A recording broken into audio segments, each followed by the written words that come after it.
pembelajaran kali ini kita akan belajar muatan bahasa Indonesia. Jika anak-anak sudah siap belajar, mari kita mulai video pembelajarannya.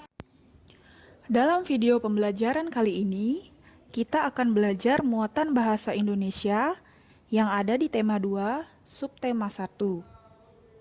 Anak-anak, silahkan siapkan Bupena jilid 4A.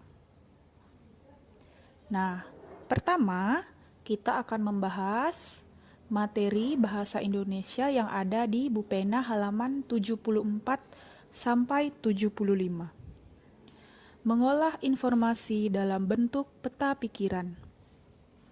Mengolah informasi adalah mengolah sumber data. Sumber data tersebut dapat berupa gambar ataupun teks, menjadi sebuah informasi yang lebih jelas. Salah satu cara mengolah informasi adalah dengan membuat peta pikiran. Sekarang, kita akan mencoba mengolah informasi dari sebuah teks dengan membuat peta pikiran. Nah, sebelumnya, anak-anak silahkan baca teks yang ada di Bupena halaman 75.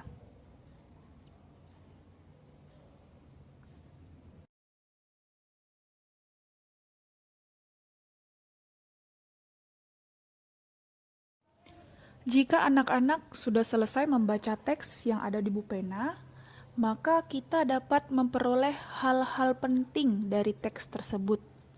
Nah, sekarang coba kita bersama-sama menentukan hal-hal penting apa saja yang kita peroleh dari teks. Nah, yang pertama adalah dari mana asal minyak bumi. Yang kedua, bagaimana cara memperoleh minyak bumi. Lalu yang ketiga, apa saja hasil olahan minyak bumi. Nah, ini adalah hal-hal penting yang Ibu peroleh setelah Ibu membaca teks yang ada di Bupena. Nah, hal-hal penting ini dapat kita rangkai menjadi sebuah peta pikiran.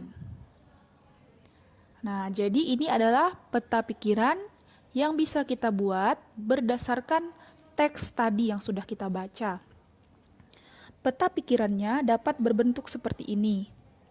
Judul teksnya kita letakkan pada bagian yang paling atas, yaitu minyak bumi. Kemudian, hal-hal penting yang kita peroleh dapat kita tuliskan di barisan kedua dan barisan ketiga. Bentuk peta pikiran ini tidak harus seperti ini. Anak-anak bisa berkreasi sesuai dengan kreativitas masing-masing. Yang perlu diingat adalah hal-hal penting yang terdapat dalam teks harus dituliskan di dalam peta pikiran. Oke, sekarang kita akan lanjutkan materi bahasa Indonesia kita yang ada di Bupena halaman 82, pembelajaran 3. Nah, kita akan belajar mengidentifikasi informasi di dalam teks petunjuk.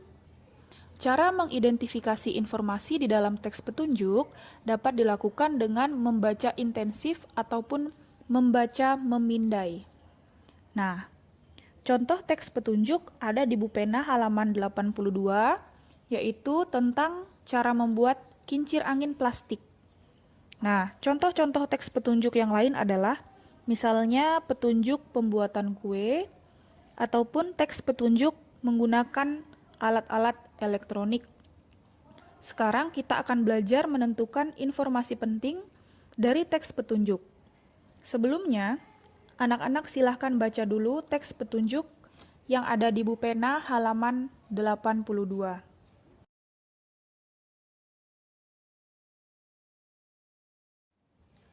Setelah anak-anak selesai membaca teks petunjuk tentang cara pembuatan kincir angin, kita dapat memperoleh informasi penting.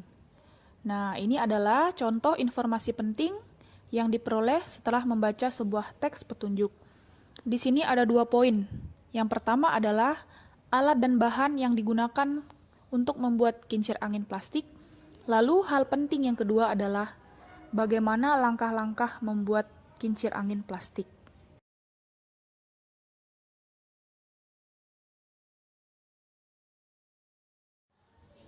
Materi selanjutnya kita akan mempelajari yang ada di Bupena halaman 83.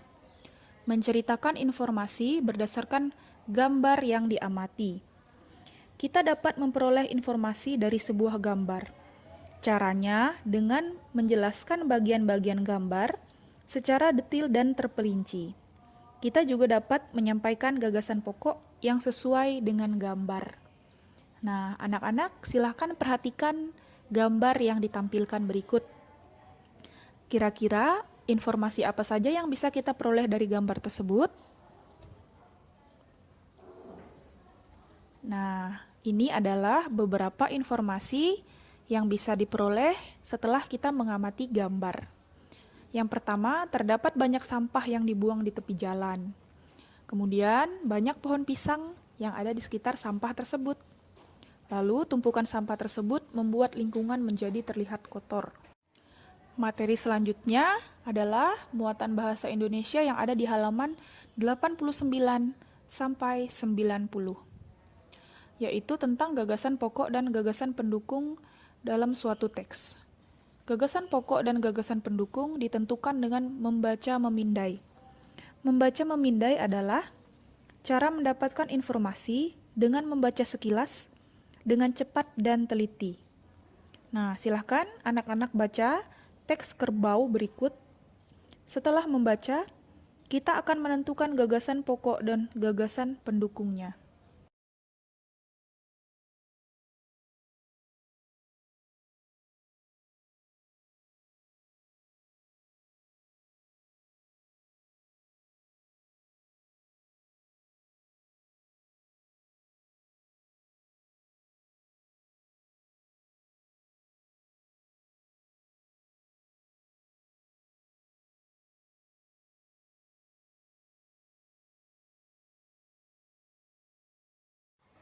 Nah, setelah anak-anak selesai membaca, kita akan tentukan bersama-sama apa saja gagasan pokok dan gagasan pendukung dari teks tersebut. Nah, di materi-materi yang sudah berlalu, sudah ada dijelaskan bagaimana cara menentukan gagasan pokok dan gagasan pendukung yang ada di dalam suatu teks. Jadi, gagasan pokoknya adalah kerbau merupakan sumber daya alam, sedangkan gagasan pendukungnya ada 3. Yang pertama adalah ciri-ciri kerbau, kemudian habitat kerbau, dan pemanfaatan kerbau oleh manusia. Nah, pembelajaran yang Ibu sampaikan cukup sekian. Berikut adalah rangkumannya. Silakan anak-anak baca agar materi yang sudah Ibu sampaikan bisa lebih dipahami lagi.